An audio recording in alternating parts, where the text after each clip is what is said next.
Hola, hola a todas, todos y todes, bienvenidos, bienvenidas, bienvenidos a esta última charla, a esta charla titulada 16 días contra la violencia hacia las mujeres, ¿otra vida es posible? Se trata del octavo encuentro de nuestras charlas, proyecto feminista, de nuestro ciclo de charlas, y del último, en principio, tenemos planificado este como último. Contamos con la presencia de nuestra directora de la Cátedra Abierta de Género y Sexualidades, Dora Barrancos, que a su vez es asesora presidencial, y con María Sonderegger, que es la coordinadora del Programa de Acción Institucional para la Prevención de la Violencia de Género de nuestra universidad, es representante de nuestra universidad en la red RUGE y entre otros millones de cosas que ambas tienen en su pedigrí. Pero solamente voy a comentar estos. Estamos muy contentas de estas actividades que hemos realizado, y también quiero tomar unos breves momentos porque acaba de terminar el Consejo Superior, y en el Consejo Superior se han aprobado dos iniciativas que hemos impulsado desde las cátedras y el programa de prevención. Me refiero a la aprobación de las becas Transformación, que son becas específicamente destinadas a la población trans, becas que fueron trabajadas con todos los claustros, y además becas que fueron trabajadas también con el territorio, con el municipio de Quilmes. Por otra parte, también quiero destacar que hemos aprobado una adhesión a la ley de interrupción voluntaria del embarazo presentada por el Gobierno Nacional el 17 de noviembre y que ha recibido la adhesión de nuestro Consejo Superior. Dicho todo esto, y dándoles a todos nuevamente la bienvenida, le paso la palabra a nuestra directora Dora Barrancos. Bueno, muchísimas gracias una vez más a todo este amplísimo conjunto, queridas, queridos, querides. Estamos en una última sesión anual, estamos haciendo votos porque el próximo año tengamos ya debidamente dedicado, controlado el COVID-19. Eso es lo que ansiamos y esperamos. Y también que haya una recuperación completa de nuestro país, que entró en esta encrucijada saliendo de otra temible encrucijada. Así que bueno, muchísimas gracias por todo lo que ha significado. Bueno, después hablamos al final de los debidos agradecimientos para que haya sido posible este contacto telemático que fue efectivamente tan intenso como si nos hubiéramos encontrado en carne y hueso. Entonces, María va a hacer efectivamente un uso absolutamente central porque tiene cuestiones muy importantes que tratar, anunciar y proyectar. De mi parte, simplemente evocar este 25 de noviembre del año 1960, fíjense ustedes que en esa circunstancia brutal, la República Dominicana vivía la circunstancia de la muerte, el asesinato de las tres hermanas Mirabal, ¿no? De Minerva, Patria y María Teresa. Constituyó un momento absolutamente aciago, pero eran muy comunes los asesinatos en la dictadura de Trujillo. Rafael Trujillo ejerció la dictadura de Santo Domingo durante muchos años, hasta que se produjo la sonada final que lo derrocó. Fue uno de los dictadores más horrendos de nuestra región latinoamericana. Yo recordaba hace un rato, y vuelvo a recordar, que hay dictaduras y hay dictadores, y los dictadores en general tienen el mismo tipo de pátina, pero hay algunos cuyo ejercicio violento, brutal, es mucho más exacerbado. Por ejemplo, el caso de Trujillo. Trujillo hacía operaciones de asesinato él mismo, muchas veces. Él mismo diligenciaba las persecuciones que terminaban en asesinatos. Son incontables las víctimas de Rafael Trujillo. Tanto es así que Vargas Llosa en La fiesta del chivo, si mal no me acuerdo, es la novela dedicada a Trujillo, y debe ser leída porque está muy bien hecha. Vargas Llosa y seguramente nosotros tenemos un continente diferencial ideológico y político. Pero bueno, recuperamos en todo caso la parte sustantiva de la obra de Vargas Llosa, una de esas partes más recientes, porque ese libro no recuerdo bien, pero es de los últimos 15 años. Está muy bien documentada la novela. Y voy a contar algo más. Violencia sexual a cargo del mismo Trujillo, ni les cuento lo que era. Era capaz de arremeter de modo directo, presentarse una casa, la que tenía, cuya dueña, en fin, tenía entre ojos, y se venía con un séquito y arremetía, así como les cuento. Tal es así que una figura muy importante, Enrique Sureña, que tuvo un gran tránsito cultural en nuestro país, era un dominicano importante. La madre de Enrique Sureña fue una gran feminista dominicana, y voy a recordar todas estas cuestiones, parecen muy de malla, muy singularmente atadas hoy. Enrique Sureña,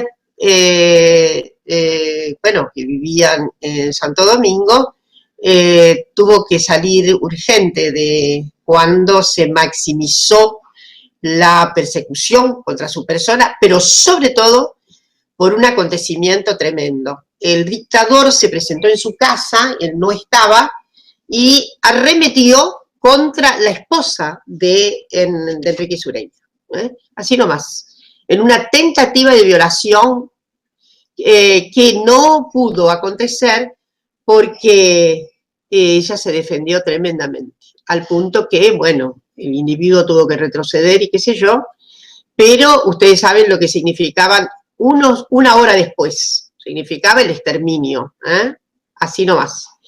Por lo tanto, ella no sé cómo hace, huye, etcétera, se entiende, y finalmente consiguen salir y se instalaron en la Argentina, de modo que esa familia tiene tras de sí una violencia brutal, el haber casi ido a un asesinato seguro de ambos dos, hasta que, bueno, consiguieron sortear las circunstancias y se establecieron en nuestro país. De modo que la otra consideración que quiero hacer es que en general las dictaduras han arremetido contra todos los derechos y han arremetido particularmente contra los derechos de las mujeres. Es cierto que hay a veces algún quebranto a este principio que acabo de esbozar. Digamos, hay ciertos quebrantos. La situación, por ejemplo, de Brasil, en donde en una dictadura hubo una cierta apertura, inclusive para el derecho político de las mujeres, es cierto que era un derecho, el voto era calificatorio durante el varguismo, pero, por ejemplo, también es verdad que bajo Stroessner pudieron finalmente conseguir, fue el último país de América Latina, la dictadura de Stroessner, ahí debo comunicarles algo, ¿no? Que no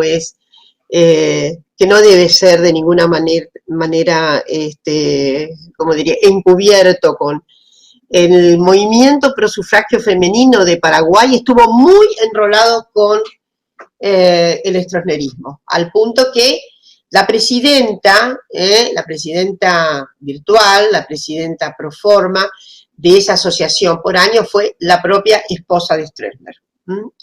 Entonces, también ha habido movimientos de sufragio que se enrolaron con alguna dictadura, el caso de Machado en Cuba en los años 20, un grupo importante de sufragistas creía que Machado, dictador también feroz en Cuba, les iba a dar el voto. Por lo tanto, suscribieron una relación de mucha amigabilidad con el dictador. En suma, lo que quiero decir es que hay, sí, algunos trastornos, pero bueno, en general, una regresión de derechos sociales, sobre todo en las últimas circunstancias de América Latina, suelen significar también regresión en derechos individuales. Las manifestaciones neoliberales, que son muy violentas y muy acantonadas en propósitos conservadores, lo que parece un verdadero oxímoron. Los neoliberalismos en nuestras expresiones más recientes, son movimientos de derecha, absolutamente de derecha, son movimientos conservadores. De liberales, esos movimientos que a veces se hacen cargo democráticamente del poder, efectivamente de liberales conservan el acierto fundamental y casi sacramental de las leyes de mercado.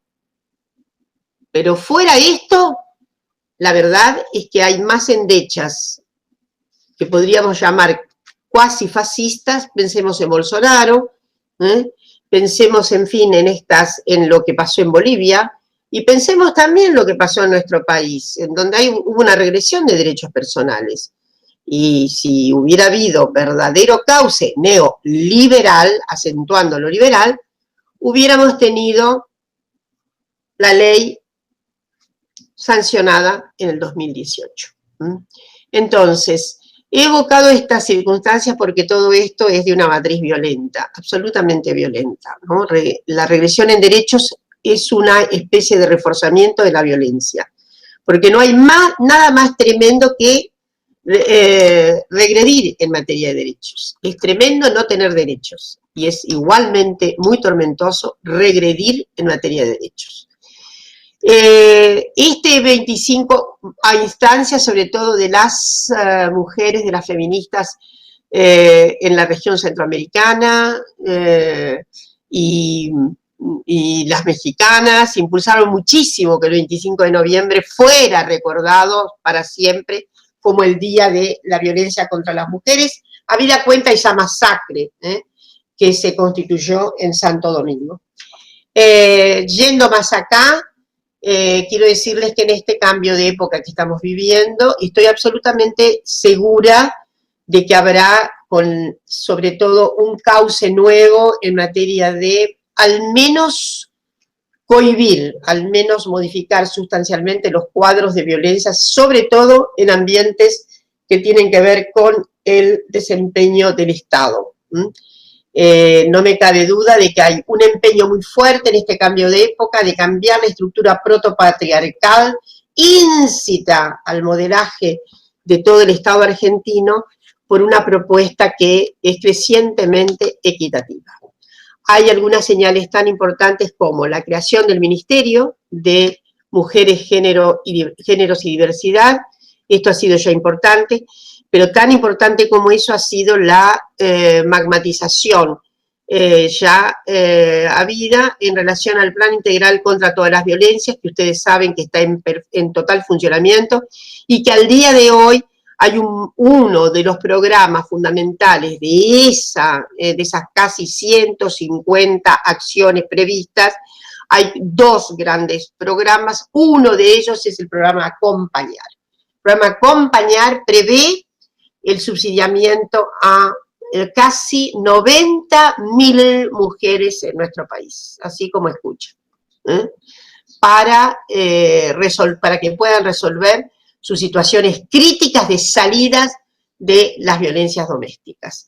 Está significando un esfuerzo enorme por parte del presupuesto previsto para todo el plan y está suponiendo su manifestación es que tiene que haber convenios del ministerio con cada jurisdicción. La provincia de Buenos Aires ya tiene firmado el convenio de acción para este programa fundamental desde hace unos cuantos días, unos cuantos tiempos. Voy a recordar que se hizo hasta un acto en donde se suscribieron los primeros convenios con las siguientes provincias. Provincia de Buenos Aires, Río Negro, Chaco y me queda uno por ahí. Ustedes me corregirán, creo que Entre Ríos. No, perdón, Entre Ríos no.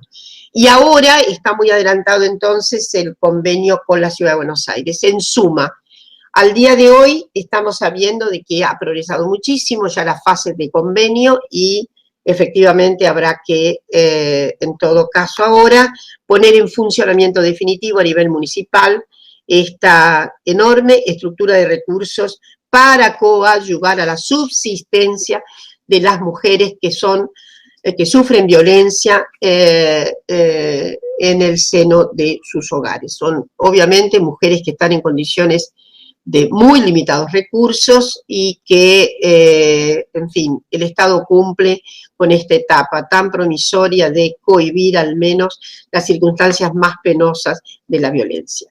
Queda por decirles que también se ha ampliado el marco del imperativo de la equidad con relación a algo que también ha suscrito nuestra universidad, y me refiero al decreto 720 por el que la administración pública nacional, toda la administración pública, tiene que permitir el ingreso de personas trans en una cuota de 1% mínimo. Eso no quiere decir que ese es el piso, ¿eh?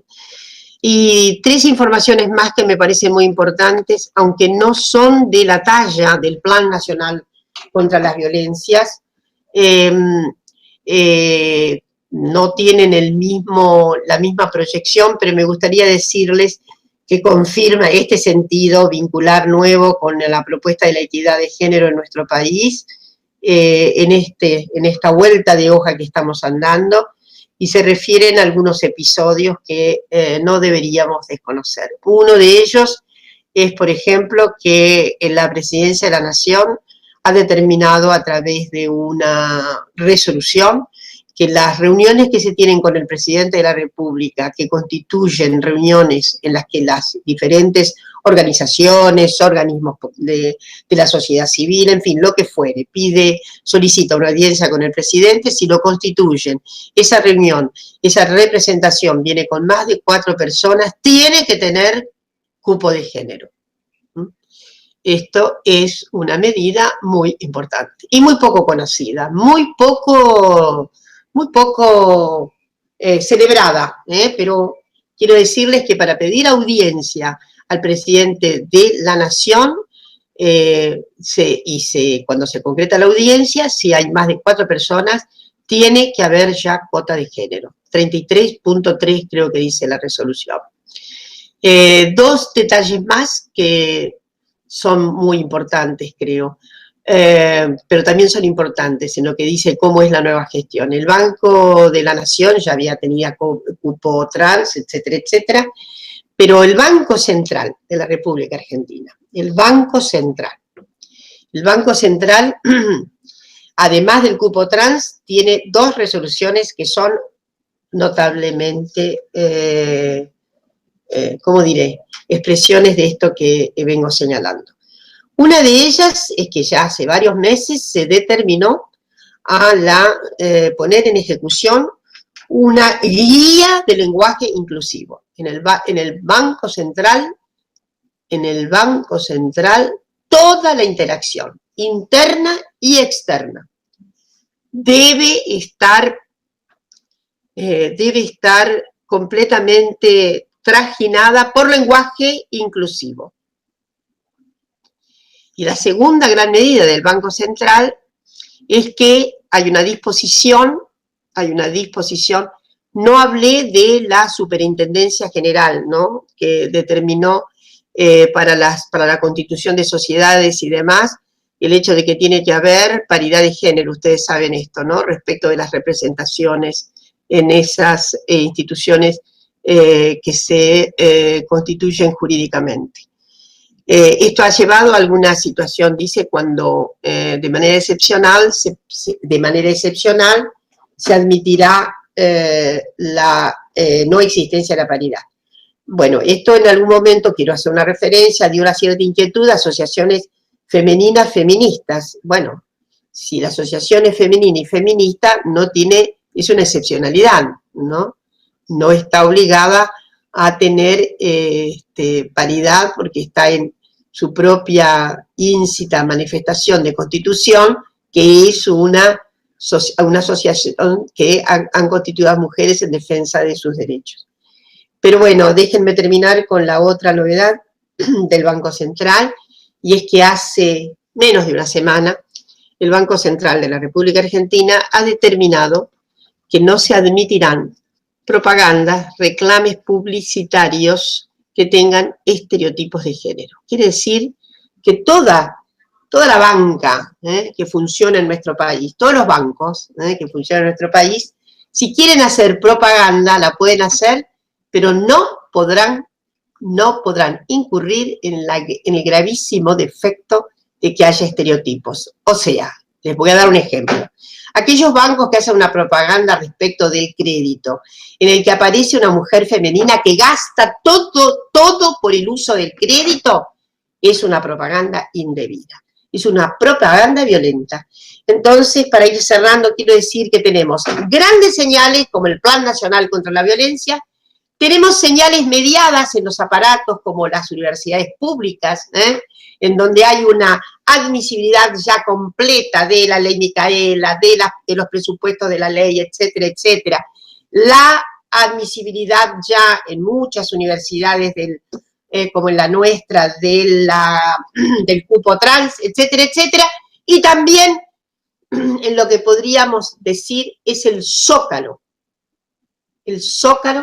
de las disposiciones que tienen diversas instituciones que conforman el poder público en este momento. En fin, hay buenas noticias a pesar de tantas adversas circunstancias. Bueno, María, tu turno. Hola, buenas tardes a todas, todes, todos. Retomo un poco a partir de esta recapitulación que nos hacía Dora. Es decir, nosotros hoy queríamos presentar el inicio de la campaña, es decir, adherimos como Universidad Nacional de Quilmes y participamos de la campaña de los 16 días de activismo contra la violencia hacia las mujeres, que es una campaña que hace más de 30 años que se lleva adelante, que se inicia el 25 de noviembre, el Día Internacional de la Eliminación de la Violencia contra las Mujeres, que tiene esta clave como fecha en lo que fue el asesinato de las hermanas Mirabal, y se continúa hasta el 10 de diciembre, que es el Día Internacional de los Derechos Humanos, porque se conmemora lo que fue la Declaración Universal de los Derechos Humanos en 1948. En estos 16 días, digamos, nosotros queremos acompañar y participar activamente en la Universidad de la campaña, y hemos diseñado una serie de piezas que se van a desarrollar en las aulas, que en un rato se las vamos a comentar, pero quería, digamos, relacionando con esto que planteó Dora, nosotros en la universidad tenemos el programa de prevención contra la violencia de género y el protocolo de acción institucional contra la violencia de género, que tiene como fin, en realidad, trabajar en todas estas microviolencias y micromachismos que sostienen la argamasa jerárquica. Es decir, nosotros podemos hablar de ciertas formas de violencia que son violencias más extremas, y también podemos hablar de formas de violencia simbólicas. En todas ellas hay una trama de relaciones de poder, y lo que nosotros hemos asistido en los últimos años es una complejidad y una ampliación del concepto de violencia. ¿De qué hablamos cuando hablamos de violencia? Y el núcleo que relaciona todas estas violencias que son disciplinadoras hacia las mujeres tiene que ver también, y digamos, con aquello, porque eso se trama la violencia sexual y la violencia física con, por ejemplo, el derecho a la interrupción voluntaria de embarazo. El núcleo central está centrado en la autonomía y la soberanía de las mujeres respecto de su propio cuerpo. Es decir, el esquema, la estructura patriarcal lo que también establece es una relación patrimonial y de dignidad hacia el cuerpo de las mujeres. Y estas anécdotas de Trujillo, de la misma manera que la función disciplinadora que tuvo, por ejemplo, la violencia sexual en las dictaduras y en nuestra dictadura específicamente, es algo que recién en los últimos años hemos podido, en los juicios de lesa humanidad, discriminar que hubo una violencia específica hacia las mujeres y que hubo distintas y múltiples formas de violencia sexual hacia las mujeres, y que esas violencias tenían una función disciplinadora y tenían una inscripción territorial. Y en todas ellas, en todo este recorrido, tanto en las violencias sexuales como en las violencias físicas, como en los femicidios, como en el derecho, digamos, a la decisión sobre su propio cuerpo. En todo esto, el hilo de continuidad es la relación de soberanía de las mujeres respecto a su propio cuerpo. Es decir, la pregunta que subyace detrás es ¿de quién es el cuerpo de las mujeres? Porque el cuerpo de las mujeres en la larga historia de la humanidad ha operado en la larga historia, en muchos años, como propiedad de los varones. Entonces, esto se dirime tanto en las formas claras y visibles de violencia como en estas microviolencias que sostienen la trama cotidiana de las violencias. Nosotros decimos, bueno, hay una serie de medidas que tenemos hoy, por ejemplo, el lenguaje inclusivo, ¿no? Uno podría decir, bueno, ¿cuál es la relación del lenguaje inclusivo con estas violencias? Bueno, si si la norma gramatical dice que el masculino subyace todos los otros géneros, esto es una fuerte oclusión de la voz o de la identidad o de la subjetividad de las mujeres. Es violento como nombramos, es violento que no estemos representadas en las denominaciones. Es una forma de violencia esta oclusión del nombre propio. Entonces, en esta recapitulación de pensar la cuestión de la violencia como desde un abordaje integral y esta serie de medidas que aparecen en distinta gradación, todas tienen como soporte continuo esta noción básica en relación a la soberanía de las mujeres, la autonomía de las mujeres, la subjetividad de las mujeres, en un orden de igualdad en relación a las otras, digamos, a los varones, a las diversidades, es decir, a las distintas identidades genéricas que se tramen en un orden de igualdad.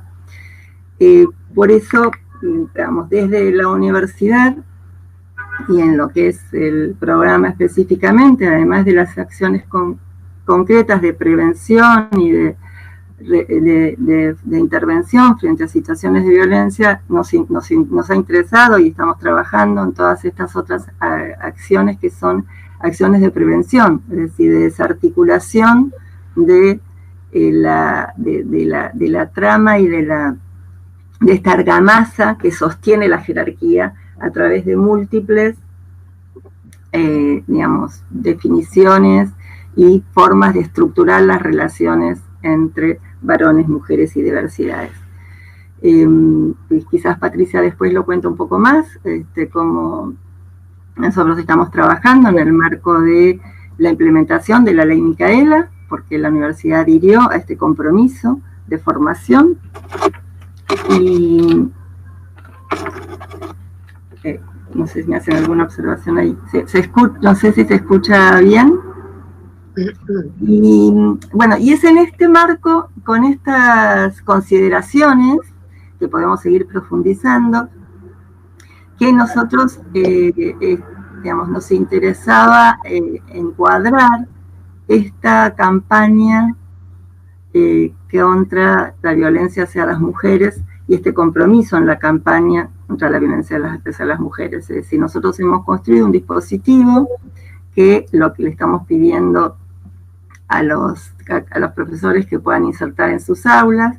Y este dispositivo tiene distintos materiales que pueden ser utilizados y difundidos, digamos, según el interés o la inquietud en cada desarrollo áulico. No sé si hay posibilidad de pasar algo de este material como para que lo podamos ver. Lo fueron pasando mientras que vos ibas hablando, María. Bueno, no lo veía, no estaba segura. Bueno, este material que se los planteamos a disposición.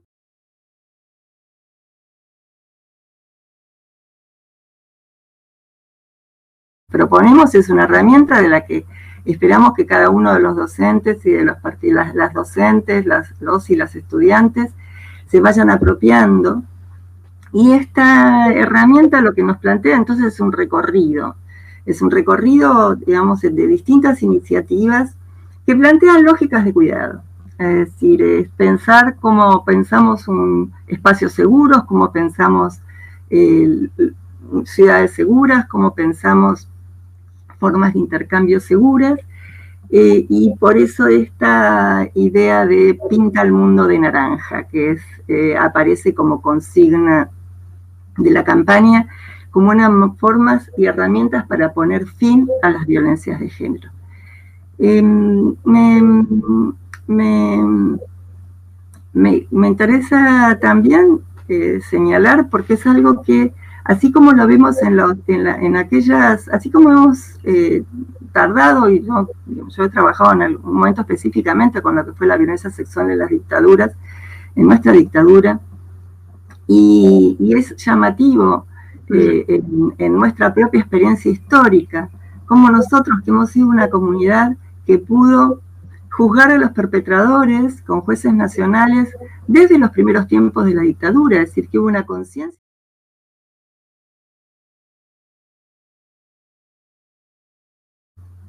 Desarrollar una experiencia de justicia y de memoria que es ejemplar, sino en una mirada comparativa en otros países en relación a lo que fueron trayectorias, digamos, experiencias dictatoriales.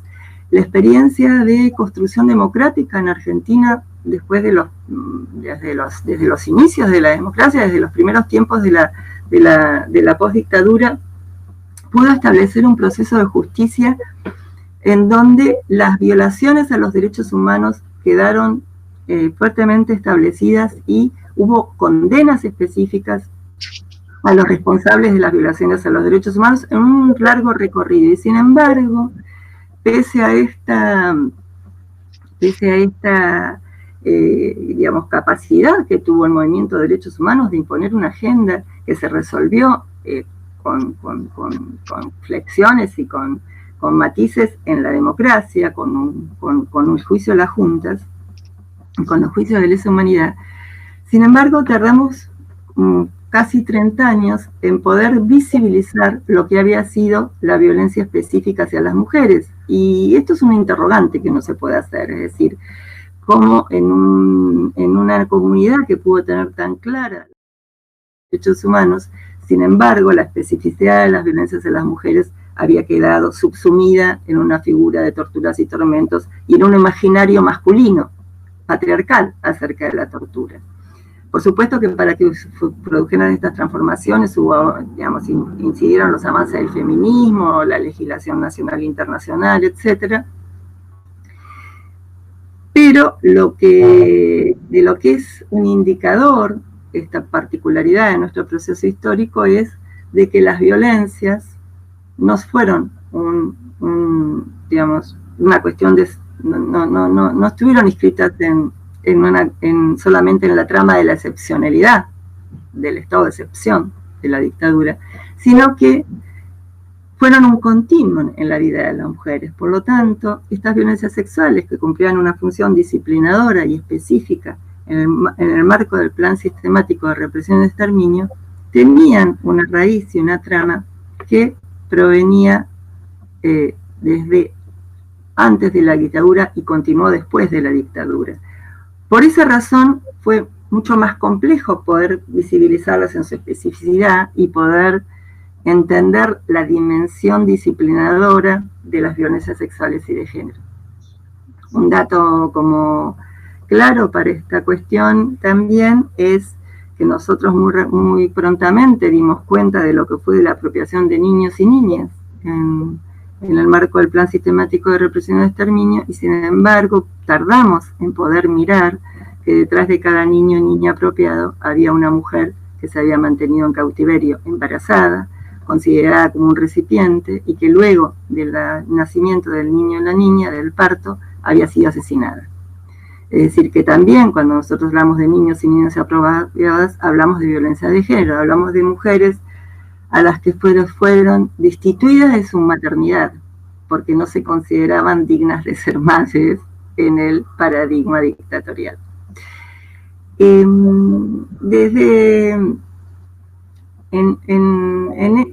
esta perspectiva es que nosotros trabajamos en el marco del programa y del protocolo Y digo que en esta perspectiva trabajamos porque finalmente, efectivamente, dentro del marco del protocolo y el programa, aquellas violencias que constituyen delito, solo podemos realizar un rol de escucha y acompañamiento y derivación, pero vuelvo al hilo de continuidad.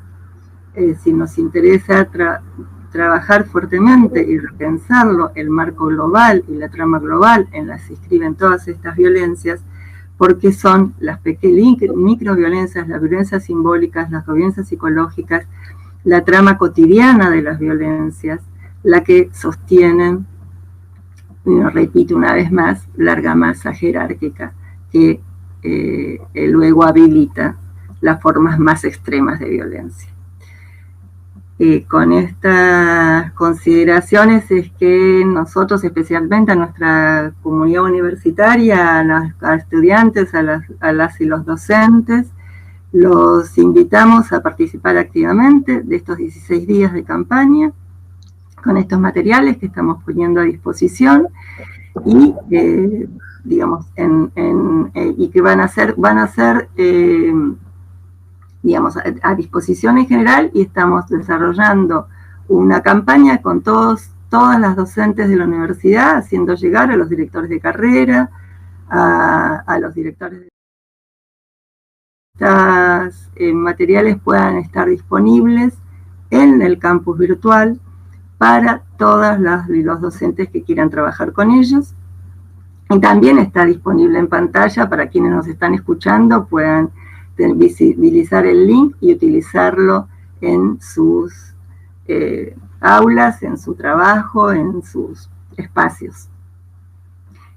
Nos interesa, digamos, construimos una herramienta para, digamos, que poder, digamos, discutir y trabajar a partir de estos materiales, y en lo que es específicamente la universidad, está en pantalla también nuestra dirección específica, la dirección del programa de prevención, para cualquier tipo de consulta que queramos tener. Bueno, con esta introducción, y digamos, han estado pasando en pantalla el link con los materiales de la campaña. Digamos, continuamos nuestra conversación, pero digamos, finalizo esta parte de la exposición y creo que Patricia, te escuchamos a continuación. Bueno, gracias María. La verdad que no dejo de reivindicar este hermosísimo material que produjeron. Está muy bueno y tiene infinita cantidad de recursos. Estamos pidiendo que lo compartan en el chat para que todos se puedan apropiar de él. Es muy interesante como recurso para todos, todas y todos los docentes, inclusive. La verdad que el panorama que han brindado ambas, entre Dora, que nos llevó al panorama latinoamericano y el surgimiento de esta fecha de lucha internacional contra la violencia, y la campaña de los 16 días contra las violencias que llega hasta el 10 de diciembre, Día de los Derechos Humanos, a mí me resulta como muy interesante el planteo, en principio porque hemos pasado desde Latinoamérica hacia, María nos ubicó en la Argentina, y en lo que significó el reconocimiento de la violencia contra las mujeres, utilizada como disciplinamiento durante la última dictadura militar.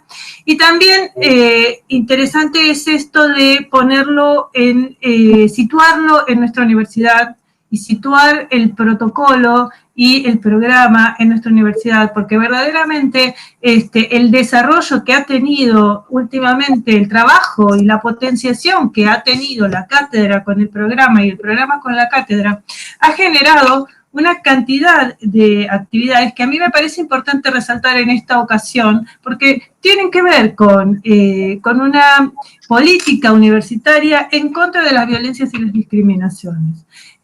Por ejemplo, lo que les contaba al principio de esta charla, ¿no? Esta resolución que se aprobó hoy de becas para la población trans, que complementa el cupo trans establecido en nuestra universidad el consejo anterior, el mes anterior.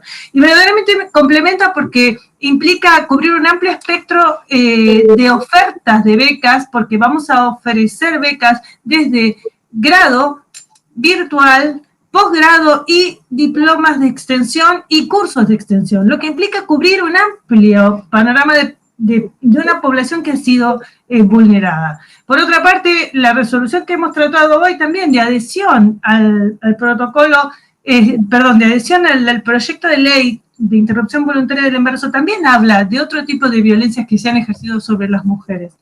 Y también la implementación que tanto trabajo nos ha llevado y tanta política universitaria nos ha llevado a la implementación de los cursos de ley Micaela que María mencionaba anteriormente, que nos ha permitido posicionar un tema en toda nuestra universidad y dialogarlo con el personal administrativo y de servicios y también con nuestros docentes, nuestros y nuestras docentes, y que vamos a continuar desarrollando. Me parece que es un trabajo, una tarea muy importante y me parece que en este año que ha sido tan aciago y que ha implicado tanto trabajo, hemos desarrollado una cantidad de actividades que nos han ubicado en un lugar político, que nos han permitido además establecer alianzas. A mí me parece que lo más importante de este trabajo que hemos desarrollado, a medio camino entre la gestión y la militancia, que es donde se mueve la cátedra, nos ha permitido establecer alianzas con muchos actores y actrices de nuestra comunidad. Y así hemos podido establecer alianzas con el claustro estudiantil, con el claustro Paz, con el claustro docente, y no es poca cosa.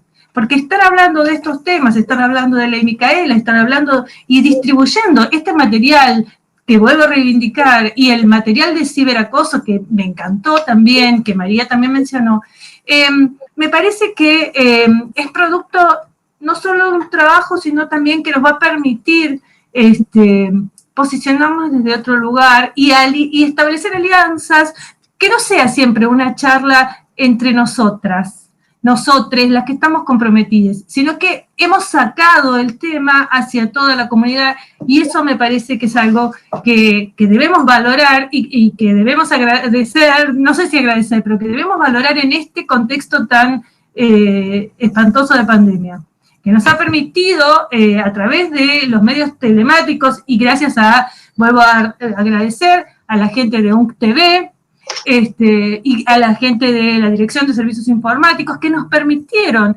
salir de la charla entre nosotras para pasar a visibilizar una política universitaria y establecer alianzas con otras integrantes de la comunidad universitaria. Eso era lo que quería retomar, nada más. Bueno, yo quisiera ir cerrando porque ya es tarde noche, ¿no? Uh-huh. Y bueno, también llega el crepúsculo de las hiperactividades de la cátedra.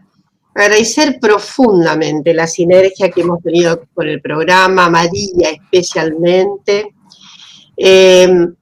A veces en el tránsito, en el ajetreo, en las tensiones que derivan de la propia acción, a veces los puntos de vista pueden ser, ¿cómo diré?, ni siquiera chocantes, pueden entrar en breves crisis, ¿no?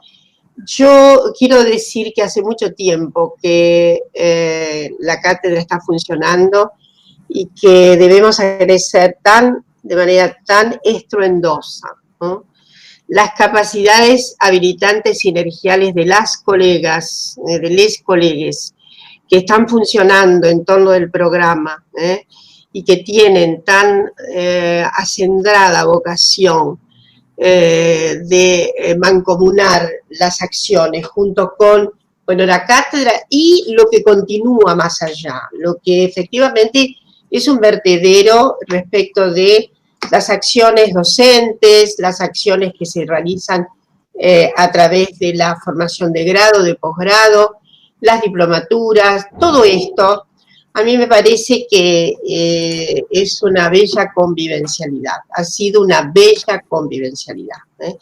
El hecho de que las atmósferas sean convivenciales, que los acuerdos hayan sido tan expresivos y demás, y que, bueno, y que nuestra universidad haya dado pasos tan notables, ¿no? Yo creo que en el conjunto, lo digo siempre, las universidades públicas, lo dije los otros días, con motivo de la capacitación general prevista por el CIN, todas las universidades hoy tienen mucho más que los antiguos núcleos que estudiaban género. Tienen otros dispositivos, ¿no? Muy fecundos.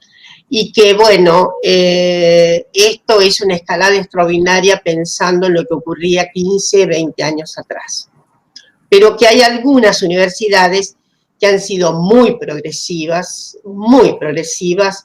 y la nuestra lo ha sido. Creo que ahí hay un compromiso muy ampliado, no solamente entre los claustros, sino los claustros en general.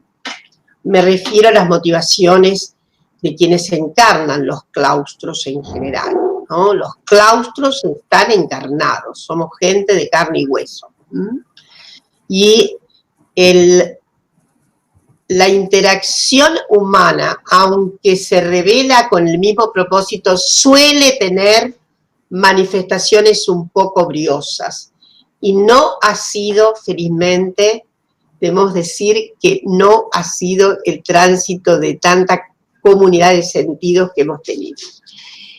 Bueno, agradecer profundamente, no sé si alguien más quiere hablar, pero de mi parte agradecer profundamente toda esa convergencia, ¿no? Que hemos tenido, la posibilidad de haber tenido una hiperactividad en medio del aislamiento, como la que hemos tenido en la cátedra, pero con estos auxilios tan fundamentales. Hemos siempre previsto, acciones mancomunadas, siempre los sellitos han sido múltiples, como se sabe, y bueno, también subrayar el último cometido de la adhesión al proyecto de interrupción voluntaria del embarazo. Eso es también otro paso extraordinariamente que celebramos de modo extraordinario. En fin, pero no nos podemos retirar, ustedes pueden decir desde ya, sin agradecer a las bases técnicas, al compromiso que tiene nuestro aparato comunicacional tan tecnificado, nuestro servicio de todo lo que tiene que ver con la comunicación, las plataformas, etcétera, etcétera, la disposición de trabajo, la articulación, la buena voluntad, la paciencia, porque alguna vez, qué sé yo, nos ha pasado que se cortara la comunicación, el flujo se fuera, vaya a saber a qué planeta, otro, pero hubo enorme paciencia por parte de quienes están abajo, digo porque no están abajo de ninguna manera, pero nos situamos como si tuvieran atrás, más bien abajo.